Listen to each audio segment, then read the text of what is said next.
Hello and welcome back to the Bright Founders Talk podcast from Temi. Temi is an international software development company that designs, builds, and delivers software for sustainable businesses and promising startups. My name is Chris, and today's guest is someone who has a real knack for entrepreneurship, having explored a wide range of areas in business, including marketing, engineering, and product development, to name a few. Nebo Nikolic. Did I get that right? Nikolic? Nikolic, but it's Nikolic. Sorry, actually. Almost. Oh, so close. Very typical of Brits to get it wrong. Welcome to the podcast anyway. How are you doing today? Yeah, I'm doing great. How are you, Chris? Very well, thanks. So as always, got a couple of warm-up questions. The first one is, when you have a problem, what unique ways do you have to solve them? Well, I'm quite fond of whiteboards. So I used to have a 2 meter by 150 whiteboard, and I should, play some music, like modern classical music. Depends on the kind of the mode, and then I just start, looking at things quite holistically and just kind of dial it down, and it works quite well. I've even solved. I had a fight with my ex, which I solved with a whiteboard. So that's kind of like a good way of, solving problems. So you're kind of a visual, like where you see things visually, it's much easier to get it sort of solved, basically. Super. Yeah. All the whiteboards that we have in the office is my handwriting. I think even in people's notepads, you have my visual drawings. And so, yes. Do you have one on the fridge as well, or? Everywhere. Yeah. I would say the toilet as well, but that's a bit bad. But yeah, everywhere. How do you unwind after a busy day? What do you do? Usually, I do my gym in the morning, but it can be some sort of sports, right? So like a walk or like basketball is also a good way. So I need to do something where I cannot think, where I need to be in the present, like you do in action. So basketball is one thing, and the gym as well. Running and walking, it keeps me thinking. Mm. So it needs to be something that keeps me in the present. So sports is kind of a good way. It's some kind of game or something where you're thinking about how to win rather than other things in your life. Exactly. Chess. I do play a lot of chess now as well. Yes. So it's started to. So it's fun. And the final question for the beginning ones, what did you want to be when you were growing up? I wanted to become, so my idol growing up was from, I don't know if you know the show DuckTales. Yeah. So there was this inventor that made these coolest, different, crazy inventions, and so that was a big inspiration. Hence why I became an engineer and went into product development. Very cool. DuckTales. To try and find that. Is it still going now, or it's super old? So. Okay. It's a classic. Yeah. It's my classic. Yes. Yeah. Fine wine. Now, I would like to start by asking you about your personal mantra. It's you said, or it says, passion will always replace status in terms of achieving happiness. So what do you mean by that? Or why is that your personal mantra? Yeah, because, passion can be purpose. It depends, basically, kind of your interpretation. But for my interpretation, my passion is what drives me, right? It's what drives kind of the basic human. It's a basic human need, right? To follow what you like, what you want to do. Obviously, if you're stuck in this fintech, let's say, or health tech, or whatever type of industry, just for the money, then you will never be truly happy. So I believe that passion is the route to happiness. Is that something you were just you were surrounded by people that told you that, or is it like something growing up, in society? Because I think from a UK perspective, it's not. It's kind of your passion is more like your part-time hobby and that kind of thing, and get a steady job where you get a good salary and then you can buy a house and, be too ambitious, basically, is kind of the mantra of the UK. So just curious, is that something from your family, or was it more extended where you grew up? I would say through maybe experience. So I studied engineering for about 6 years, and then I was an engineer for 5 years, and it became quite boring because when you're an engineer for, let's say, a company like Volvo cars, trucks, whatever, it's, 100,000 employees, thousands of engineers. It's quite limited to creativity. So there wasn't a lot of inventing happening at Volvo. It was mainly just following the same process. Mm-hmm. So this kind of So that was from 25 to 30. And then when I was 30, I was a bit down, just doing the same thing, just working with, CAD software, doing 3D models, but no innovation at all. So that's when I decided to quit and just kind of follow, product development, my own route. And then so it was through trial that I kind of figured out that passion is key. It's a driving force to anything. It's motivation in the end. So it will lead you to working if you want to. For me, it was evenings, weekends, but it wasn't work. It was just so much fun. Yeah, I think it's definitely easier to get out of bed in the morning when you enjoy it, right? That's the whole point of it, rather than, I need to make money today. It's more like, okay, well, let's get that project finished because, I'm interested in it. Definitely. I mean, I usually say that there's no Mondays for me. Like every day is basically a Saturday. So amazing. In terms of going back to your studies, so you did a undergraduate degree, and then you also did a master's as well. When you did both of those, did you kind of have an idea like, okay, this is exactly what I want to do, or was it something like, I'm just good at this, I'll do it and see what happens? Did you have like a clear goal? I mean, kind of like I'm a nerd and I'm a geek. Difference between the both. So I'm a nerd in terms of that, I love tech. So that took me to engineering. And I almost went into becoming so physics. I like physics. So I almost studied, what's it called now in English? Like theoretical physics, right? And I got accepted. I went there for about a month, less maybe 2 weeks. And it was, did not sue me. Let's say that.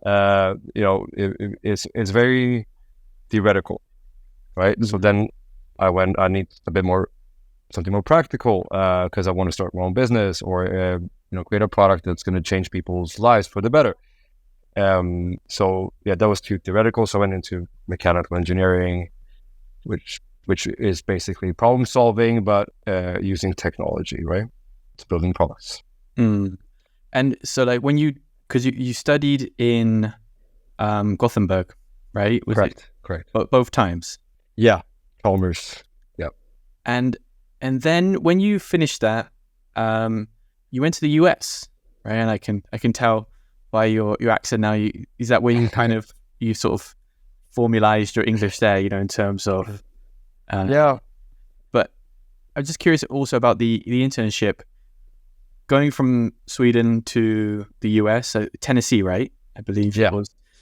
I'm not, I don't really know too much about Tennessee, but was there any kind of culture shock in terms of the way people work or like business in general? Yeah, Tennessee is quite different from Sweden, let's say. I mean, it's quite different from most parts of the US. So I lived in the Bible Belt in a city called Maryville, which was about 30,000 people, quite different from London. Worked in Lenore City, it's 1,200 people, very industrial city. It was so tiny, and the cultural shock was, people were super polite, and the sudden charm and the accent. It was pretty cool. It was almost like being in a movie.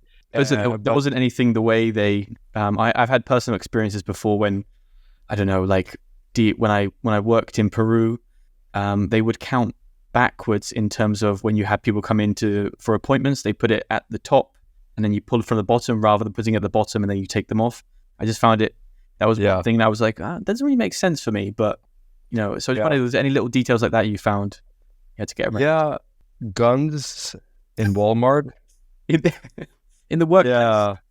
Not in the workplace, but at Walmart, right? Walmart was like, the place for me to hang out because it was the only place nearby. So I used to go to Walmart just to be bored. What crisps am I supposed to buy and spending 20 minutes of just looking at each one.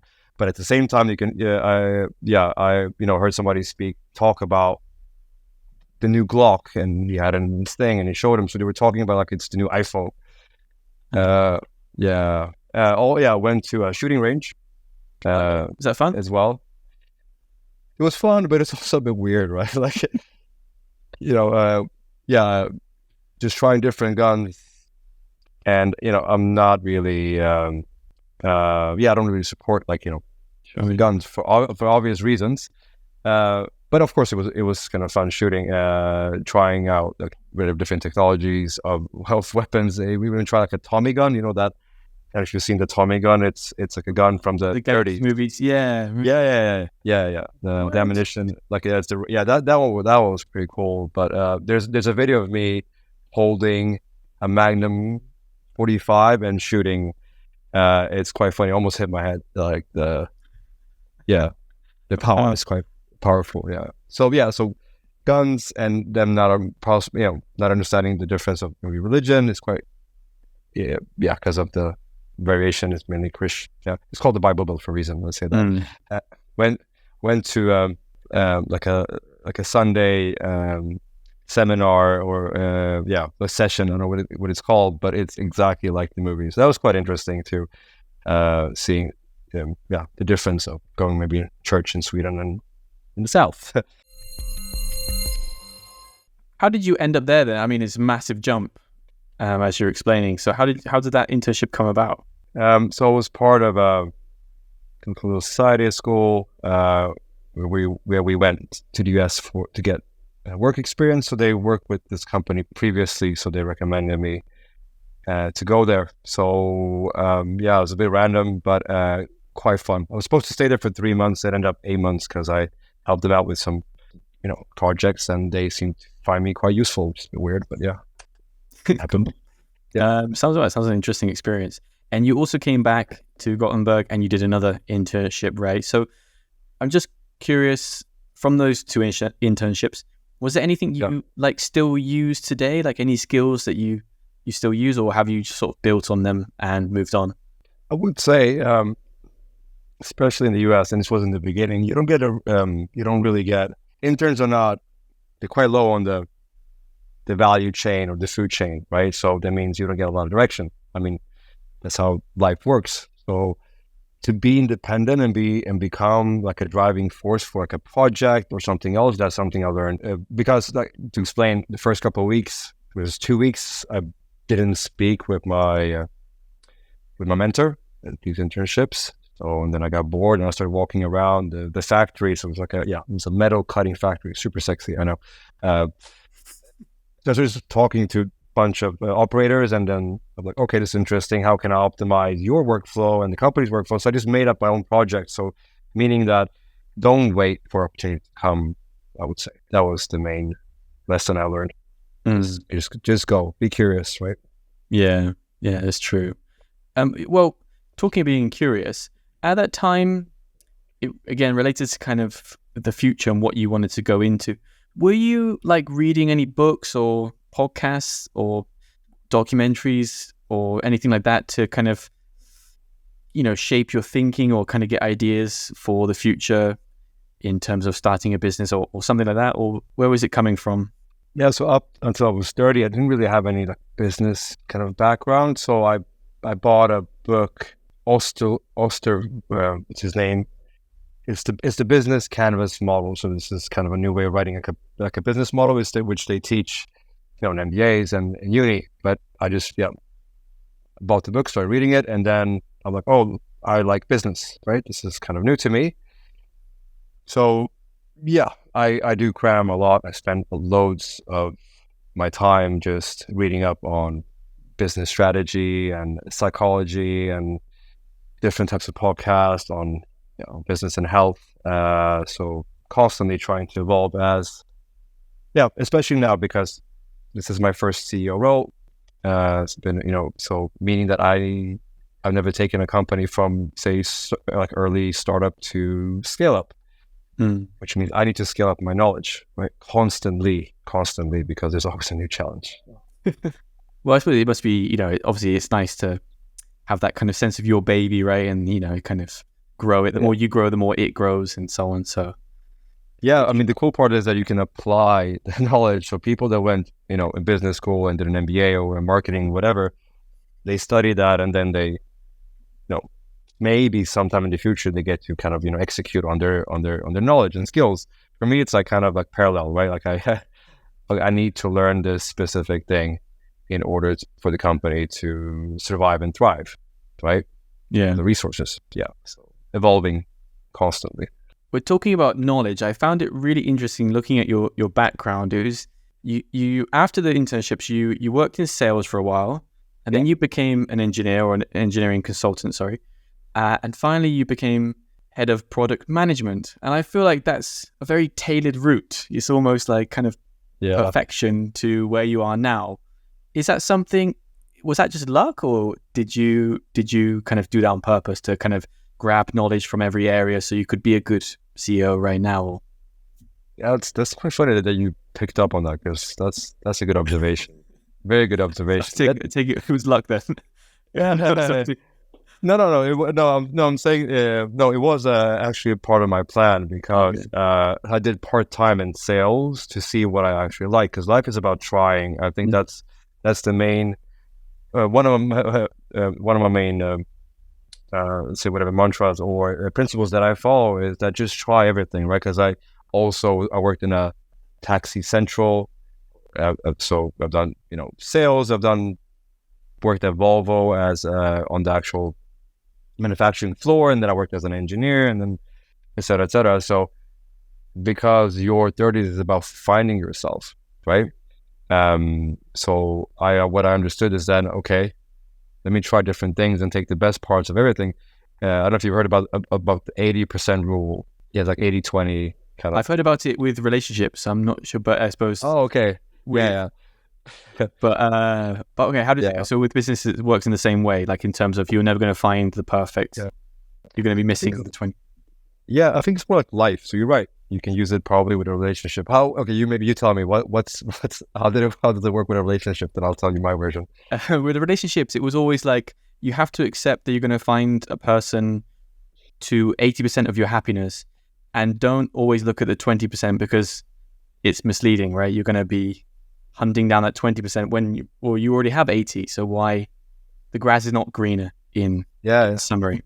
Yeah, that's the principle, and you can apply it to everything. In I think maths and probability, it's called Pareto, the Pareto rule, 80-20. Like you say, 20% of your actions or products is 80% of the revenue, right? Mm-hmm. And you can kind of do the data behind it. And it is actually true. I was at a company that was huge. They had revenues. So every company I go to, if I have access to the sales data, then I check this thing, and then it's pretty accurate. The top 20% of the products represent 80% of the revenue, right? So it's insane. So that means there's a lot of optimization that could be done, right?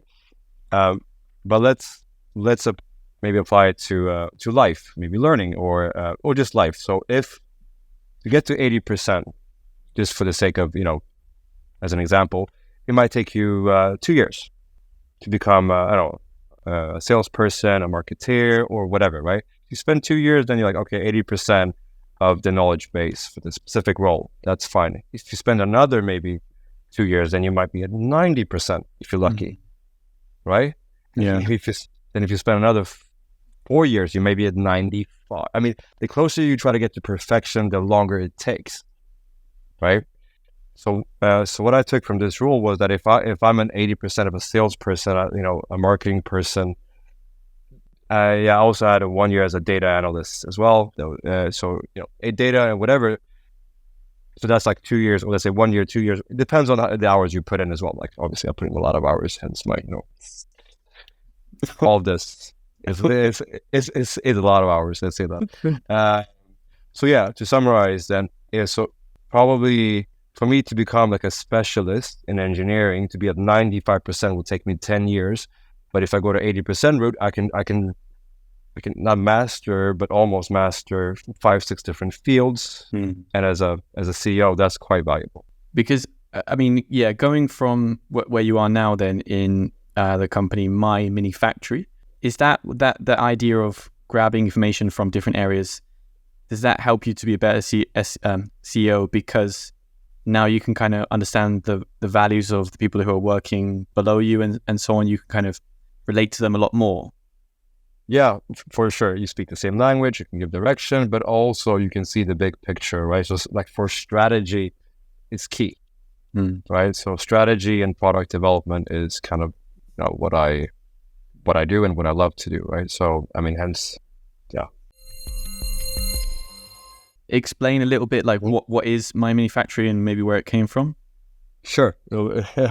depends on people listening, but I'm gonna try, okay? Because remember, I'm a nerd and I'm a geek. So Put it into layman's terms, break it down. Combine both, and this is the passion. Okay, so let's try.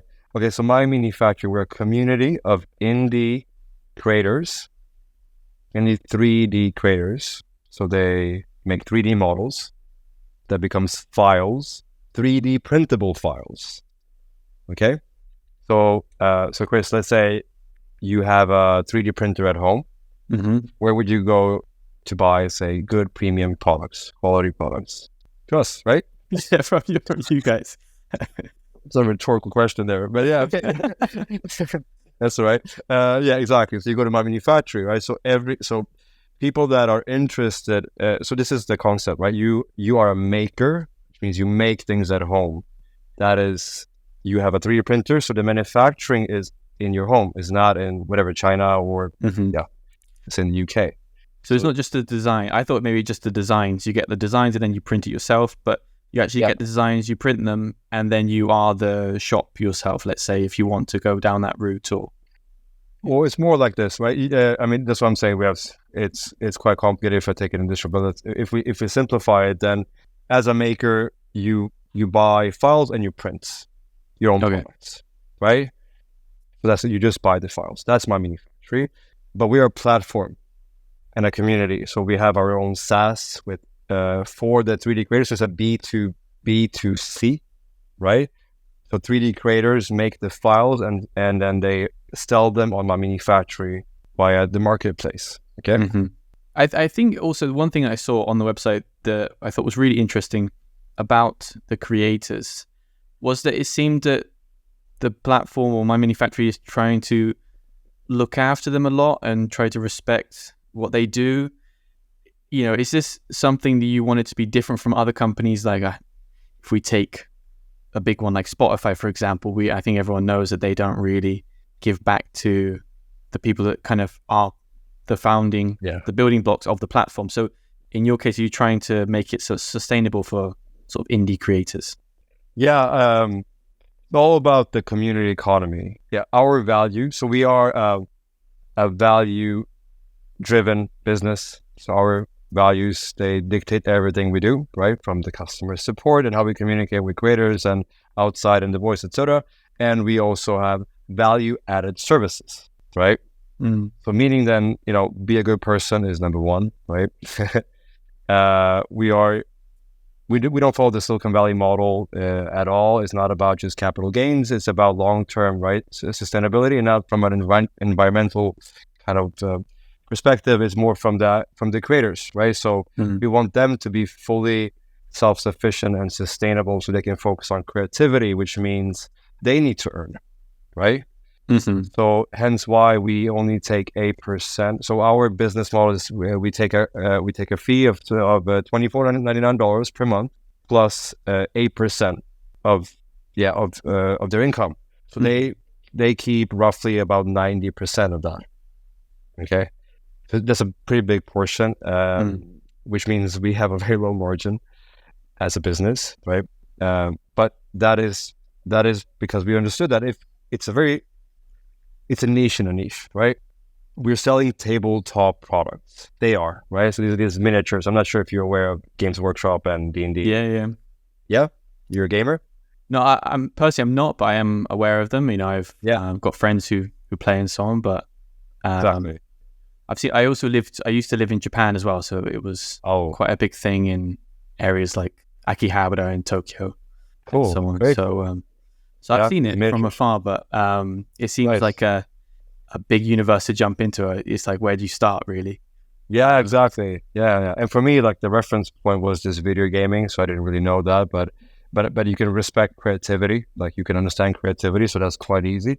Yeah. So what we understood that it was just a handful of creators in the world that could do this full time. So what we decided to do now is we created an array of different features and products where they could thrive. So they have to think about admin and also sales channels and using these tools kind of to free creativity and also help them and guide them. So yeah, I'm friends with many creators, and I mean I go visit them. I have them on WhatsApp, Messenger, everywhere. We speak basically every day. So they're just good people. And now what's quite inspiring is that let's say 5 years ago you had a creator that was earning, let's say the top creator was earning about 2K a month, right? Same creator today, and so this creator was working with his wife, his dad, and his sister, right? So it was like a family-owned business. So they were, that's kind of how it started 5 years ago. Just this specific niche of tabletop 3D printable products, right? And now they are earning about 120, 130K per month, right? Wow. And the cost is, this is kind of what is so game changing, is the process is you design, right? You design the model in 3D. Usually it's called 3D sculpting. So you actually sculpt in 3D using a little, a pen and a little board, and then you kind of sculpt that, and it's like clay, but 3D clay, like it's, whatever sci-fi type of technology out there. So you make the files, you upload them to manufacturer, and you sell. Design, upload, sell. Instead of design, go to China, spend 10, 20K, do samples, cultural difference, logistics, COVID, all this, blah, blah, blah happens. And then, maybe 6 months later, you can launch it. And then, so it's very much close to the agile development process of launching physical products in a digital format, just blueprints, right? So you own physical products, but they're until you print them, they're just files, right? Yeah, it's quite interesting because I think I imagine a lot of people that are wanting to get into that, or other creatives, they do it because they like it, right? And then all these other things appear, like how to have how do you make an invoice and all these other things. It kind of takes away from the energy that you should be creating. So it's quite a unique way to look at this, I think. And yeah, definitely.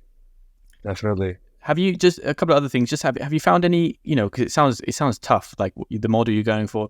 Have there been any other challenging things you've come across that you've had to overcome? Yeah, I mean, again, because we don't follow the Silicon Valley kind of model, right?